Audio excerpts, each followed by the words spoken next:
Drone city పెట్టి పూర్వకల్లు కర్నూలులో భవిష్యత్తులో యుద్ధానికి కావాల్సిన డ్రోన్స్ గాని ఇక్కడ సింగపూర్ లో మీరు దుబాయ్ లో రేపు చూడబోతున్నారు. ఎయిర్ టాక్సీలు వస్తున్నాయి. అవసరమైతే దుబాయ్ కూడా ఎయిర్ టాక్సీలు మనం సప్లై చేసే పరిస్థితి భవిష్యత్తులో ఉంటుంది.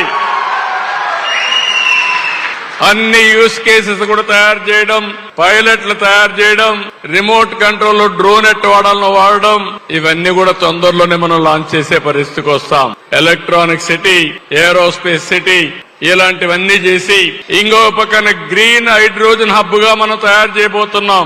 ఎక్కడెక్కడ సోలార్ గాని, విండ్ గాని, అదే మరి పంప్డ్ స్టోరేజ్ ద్వారా గ్రీన్ ఎనర్జీ కూడా దోహదం చేసి అవసరమైతే వేరే దేశాలకు గ్రీన్ హైడ్రోజన్ ద్వారా ఎలక్ట్రిసిటీ మనం సరఫరా చేసే పరిస్థితి కూడా వస్తున్నాం. ఇలాంటి వినూత్నమైన కార్యక్రమాల్లో మనం ముందుకు పోయినప్పుడు మిమ్మల్ని ఒకటే కోరుతున్నా, రాబోయే 10